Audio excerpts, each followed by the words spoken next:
toy soldier. Worth how much? $150,000? Well, wait, it is, but it's this one.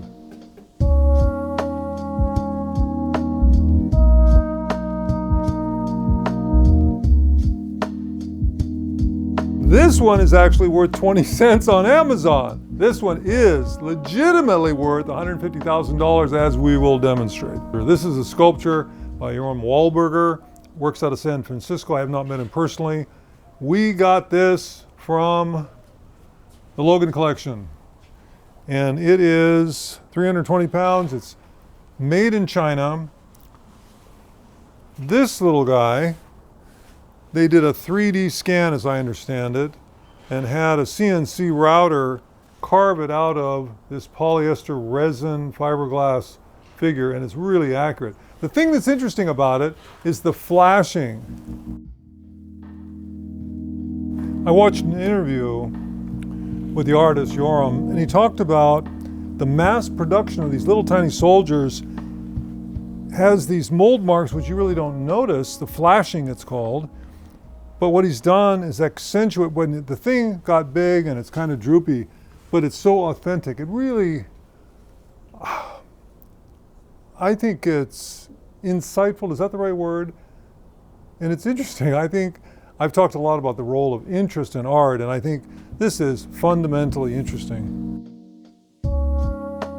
So we got this from the Logans. This is the Logans house in Pinnacle Peak. This is the Logans. After a successful banking career, they started collecting art. They gave this and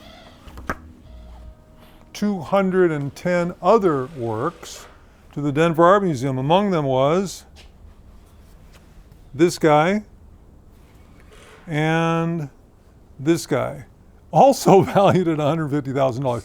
I'll get to valuation in a minute, but interesting thing is, of these three guys, only we ended up with this. So why did the Denver Art Museum not take this soldier?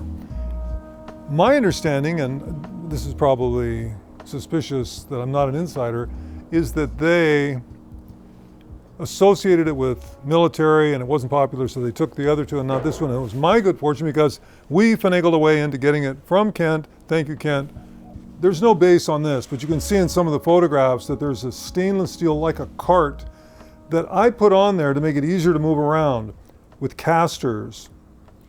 When it was at the gallery, they didn't like that, so they kept them off. But what was interesting is when we tipped this thing over, on the bottom you can see where Joram signed it, and it also says made in China. But even the made in China, it's so perfectly routed, you can just see the kind of the quality of the thing. The soldier is very durable. This was out in the weather in Arizona for several years, and it just stays in perfect condition. So this is a tremendously durable piece. My daughter reminds me that I'm missing the major part of the story, which is, if this is so great, why are we selling it? It's because of one factor, and it's my wife. She doesn't like it. So that's the reason we're selling it. The first thing I did is took it to a fancy gallery at the Biltmore. They accepted it on consignment, didn't sell for months and months and months. They thought they sold it, it didn't sell, so I took it back. And then, boom! Did I mention that I am a YouTube fanatic? I love YouTube.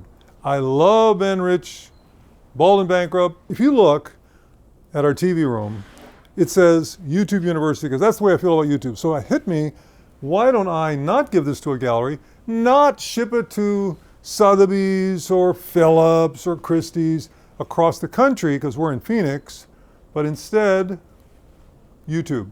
So this is our YouTube premiere or debut to see if somebody out there, somebody my age, played with a little version of this and now is a fancy dancy businessman that can afford to buy this from us and get my wife some money, honey.